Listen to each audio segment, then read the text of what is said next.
Yo, what is up everybody, and welcome back to another tutorial. Today we're inside Ableton and we're focusing or looking at what all the individual audio effects in Ableton do. This isn't meant to be like a complex how to use these specific audio effects. No, I'm just going to be scratching the surface and basically telling you what this audio effect is about, and then like context in which you can use it. On this drum loop we've got here, it isn't mono on purpose, just so you can see if some audio effects introduce like stereo characteristics, which many of them do. Actually, not too many of them do. I take that back. This drum loop right here. Now first up we have the amp, which I'm pretty sure is short for amplifier. And if you think of how like a guitar amp typically works, you've got your top section, which is your amplifier. It processes the sound, makes it gritty, makes it distorted, makes it angry, or makes it clean, makes it toned, all those other good characteristics. And then you got the second half, which is like the cabinet or the loudspeaker, which then like plays the sound out. So you got the processing unit and then the speaker. And this is the processing unit. So you got nice little effects here. Oh, my ear holes.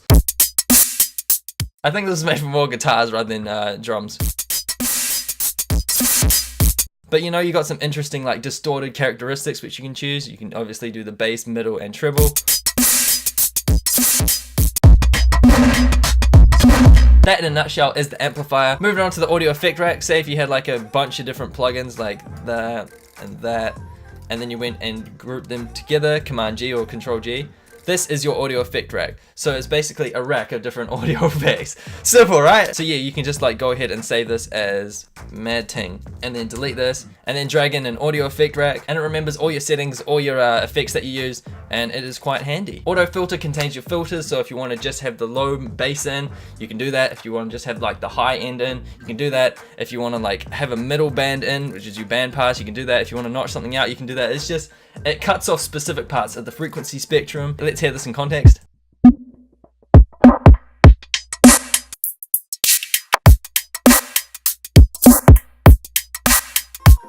Get an idea of that? Sweet. Auto pan. So this is your panning tool, which allows you to get really creative with like left and right panning. It also can create a wicked tremolo effect, which is just like a wob wob wob wob wob. Yeah, we really need to kind of hear this in action. So it's swooping left to right. It's got a pretty cool visual display. You can change the phase. So this is what I was going on about the tremolo effect. It's not panning like wob wob wob wob anymore, it's panning directly down the center. And you can do crazy shapes here to like pan it between the left and right ear holes. Now beat repeat is kind of like the classic, for all those tractor users, it's like the beat masher. I'm pretty sure Pioneer's got like a similar system. It just repeats sections of your track or your beats or whatever you got going on. It offers some pretty in-depth features, so you don't just have to go no, you can do some crazy other things as well. Especially this microfills preset. It just adds like a little bit of repetition here and there to kind of like create some interesting microfills in the middle. Yeah, there we go. Moving on to the cabinet, like I explained before, how you got your amplifier and then you got your loudspeaker, and the amplifier feeds through into the loudspeaker. The cabinet kind of mimics like the loudspeaker and how many like different speaker cones you've got in your cabinet, and the different possible microphone setups which you can have like pointing at that cabinet to give you like different sounds. It's subtle, but it's pretty cool. I think it works better with an amplifier right before.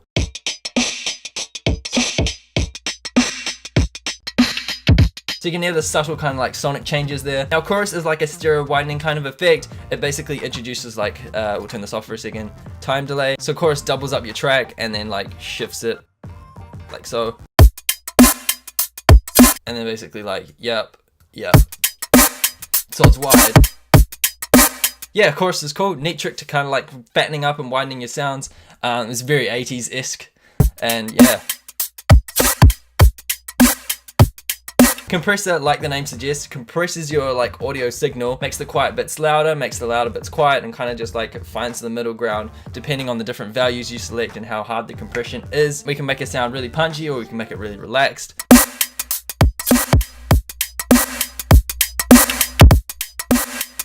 Or it's just squished. Corpus, definitely underrated. I should use more of it. Everybody should use more of it. Corpus is a plugin that mimics acoustic qualities of like resonant objects. So there's 7 different resonant objects. Strings, which is kind of like a guitar or a stringed instrument. Membrane, which is kind of like a drum skin or a drum shell. Pipe, yeah, you can kind of guess what that is. A tube, yeah. And we can also tune this resonance.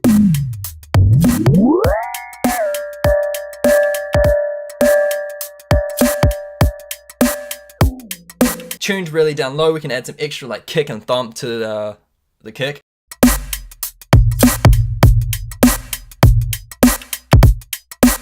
It's one of those weird plugins that definitely doesn't get enough use. Drum Bus, a new installment that comes with Ableton 10, not sure if it's a sweet thing. It basically mimics like old school analog kind of channel strips, so you can create some interesting effects, which works really well on drums, which we have in this instance.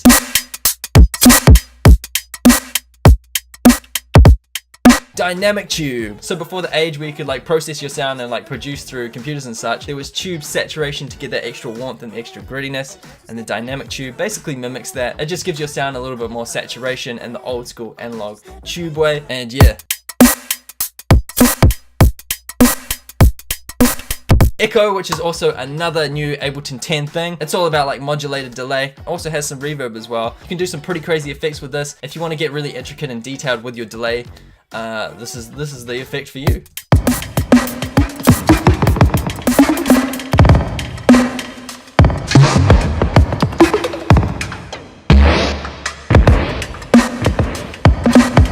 Oh my god, it's so weird. Love it.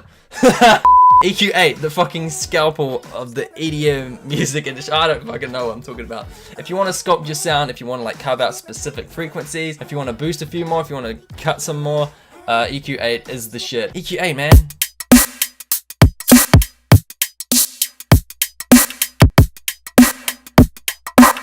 Where would we be without the EQ? Now, EQ3, think back to like a DJ mixer, how you got your three kind of treble, mid, and bass knobs. That's basically it.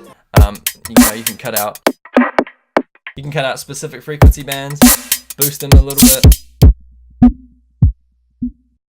or just kill switch them. Yeah. Erosion, absolutely love this little audio effect. It like degrades your sound, it makes it trashy, it makes it noisy, and for that reason I love it.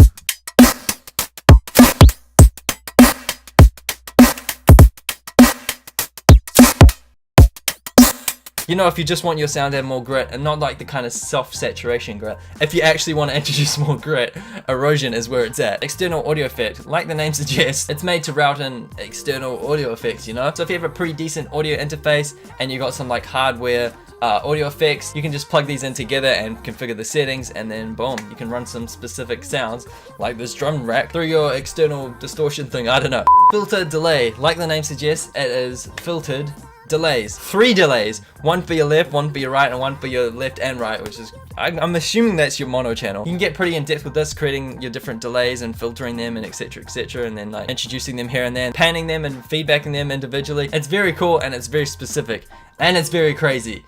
Let me add that.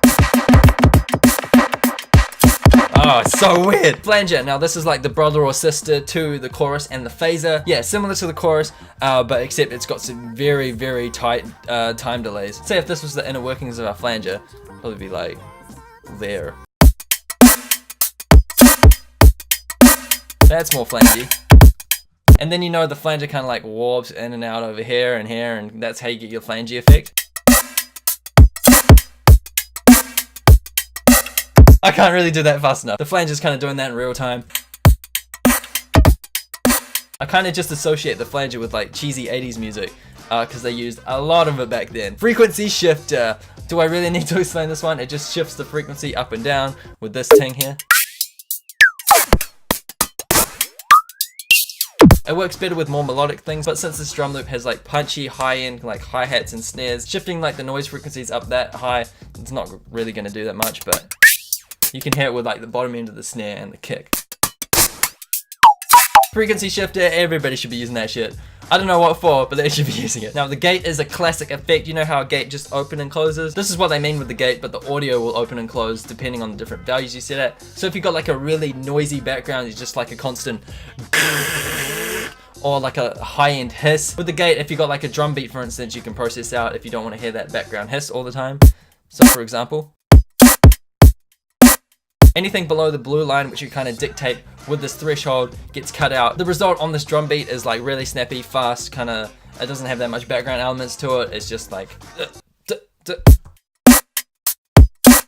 the drum beats don't exactly have any like drum tails or anything like that. It's going open, close, open, close, open, close really quickly, and you're not hearing any background BS. Glue compressor, one of my personal favorites. Like the compressor before, you know, it kind of levels out the dynamic range, you know, your quiet bits and your loud bits and kind of like squishes them in the middle. But my personal favorite feature about this plugin is the soft clip button.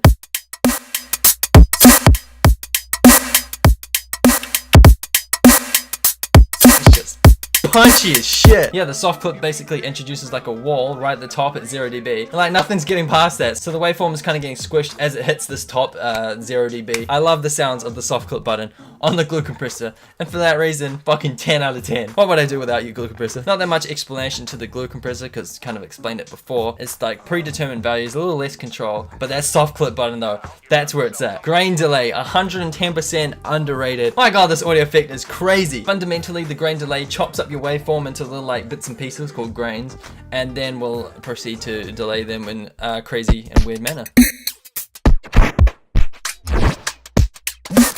With the result being you get some crazy stereo effects, and you get to control the different pitches and the random feedback and shit of all your different grains. Limiter, typically the end audio effect on your mastering chain. Like I said with the soft clip, it introduces like a wall wherever you set it. This is at 0 dB, so cap there, and no waveform's getting past that. It will squish. If the waveform's coming with energy, it's gonna get hit real hard, and it might sound a little bit shit, but it might sound amazing, so you never know. So the limiter is if you want to cap your sound and introduce a bit more loudness and kind of like push it up, make it sound louder. Yep, I already said that.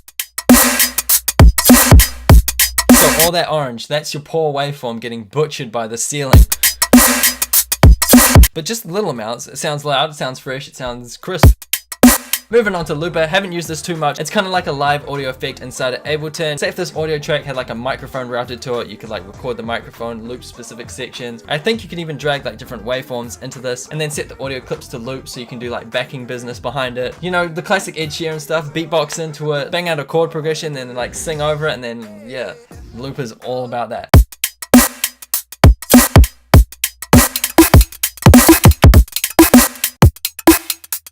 If you're all about that live sound and you're going to use looper, maybe look at the instruction manual. Not my 3-second explanation, like you can record audio into it and play it back and do some other stuff into it, and yeah.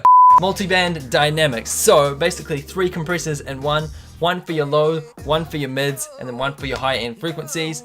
So for example, and then you got a compressor for this band, and then moving up, you can compress this, and then moving up, you can compress this individually. This is where the infamous OTT came about. You know, you just squish the shit out of it, and yeah, multiband dynamics really helpful if you want to shape your sound overall and control specific different frequency ranges for your sound. Overdrive, another personal favorite of mine, introduces some like saturation, distortion. It basically distorts the sound just a little bit too much so you get some interesting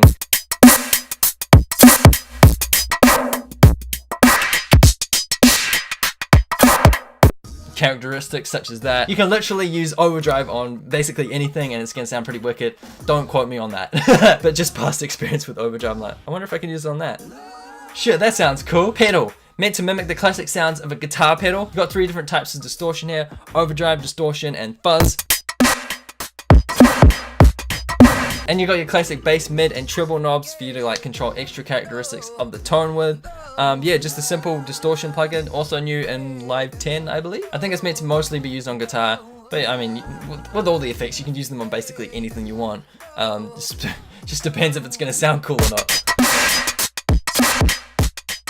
Phaser, like the chorus and like the flanger, I believe this is more about phase delay rather than just normal delay. Basically creating a duplicate of your sound, phase shifting it slightly, and then bringing it back together, and then this is what you got as an interesting effect. But what sets apart the phaser different from the other two, it introduces some notches or some boosts of specific parts of the frequency spectrum.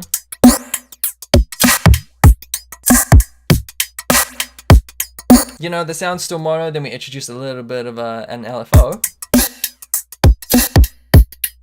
And then we got some stereo action happening. Phaser's pretty cool. I like how they've introduced a shitload of knobs. You can do some pretty intricate detailing with the phaser. Ping pong delay. This duplicates a delayed sound of your original audio track and then ping pongs it left and right and left and right, which sounds pretty cool. So ping pong delay sounds really great on vocals just to give it a little bit more character, a little bit more bounce.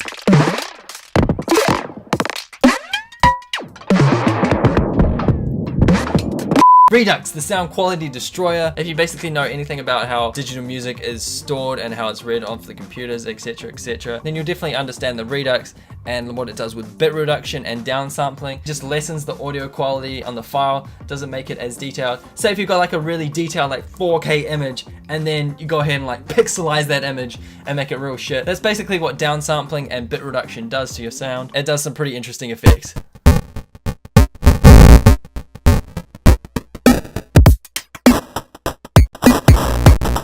You know, you just lose a bunch of detail and clarity, and in the result you get the classic 8-bit effect.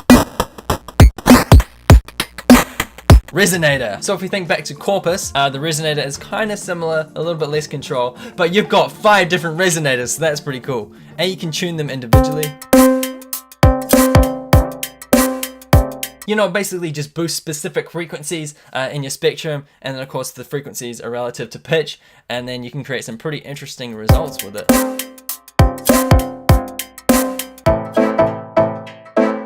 There we go, now it's nice.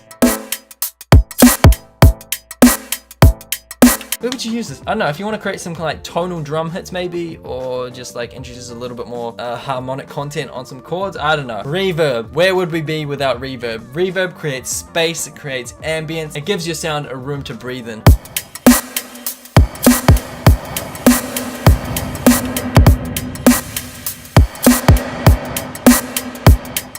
And create the kind of acoustical characteristics of a room. I love the reverb. Works great on almost basically anything. Actually, scratch that. It works great on everything. Saturator. I think this is either my first or my second favorite effect out of Ableton. The saturator is basically a wave shaper tool if you want to just like drive the balls out of your sound, or just add a little bit more character, a little bit more saturation, a little bit more weirdness and grit. You can with these different kind of distortion, saturation characteristics. Wave shapers just sounds fucked at some point. What even is that? Definitely underrated. Use more saturator. And when you're using the saturator, put the soft clip. It's got a soft clip like glue compressor. That's why I love it. Simple delay, kind of like ping pong, but it doesn't bounce it left and right. It kind of does. So you know, delay kind of like creating a loop of your sound, then playing it back and back and back depending on the feedback. It will just delay your sound by a specific amount, which you determine here, and then feedback it by how much you want.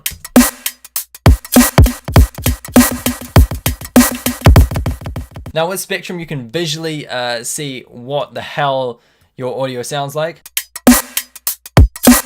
So there's our snare, there's our kick. This is basically your lowest frequencies to your highest frequencies, and just basically map out on a frequency spectrum what you're listening to. But one of the cool things about Spectrum is you can visually see which frequencies you're hitting and which notes they correspond to. So it's looking like our snare doof is a C. So then you can take that information when you're creating your track and then like, okay, so my snare's C, do I need to pitch it up or down? Do I need to work the track around the rest of the C? And yeah, I know it's just really helpful to know. Tuner lets you know which pitch or frequency is playing. Also helpful if you want to tune a musical instrument. Let's add some resonance with the Corpus and then hopefully you can get a signal out of it.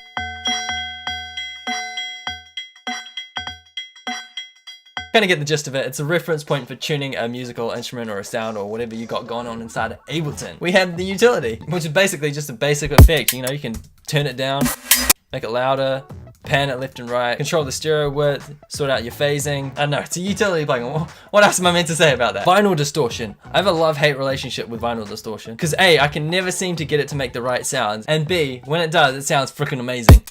So, vinyl distortion, like the name suggests, mimics the distortion qualities found when you're like pressing shit to vinyl or playing shit through vinyl. It's a very unique kind of distortion sound, and it's just really weird. And you can also introduce some vinyl crackle. Who doesn't love that? Pretty lo-fi, right?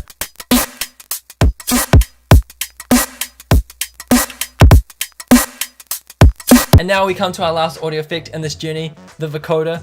This is going to work so great on a drum loop. So with the vocoder, what's meant to happen is basically you feed it in another audio source. So the amplitude of this drum beat and the frequency qualities from your external source, and yeah, mashes the two together, band passes it, and yeah, you can get a pretty cool sound like this. I don't understand, you won't believe me that it's true, but there's no way in this world that I'll be still in there. up with you. So yeah, your detail of the vocoder is based on how many bands you've got going on.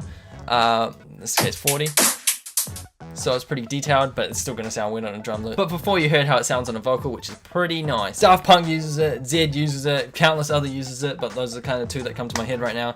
And here we are, all kind of audio effects covered, and hopefully you learned a thing or two about them. And hopefully you're thinking, ooh, I could use this audio effect and this audio effect on the specific sound I've got going on in my current project. Who knows? Shout out to Ableton, good job for audio effects, they're awesome. They're probably thinking of something crazy and innovative right now, we just don't know.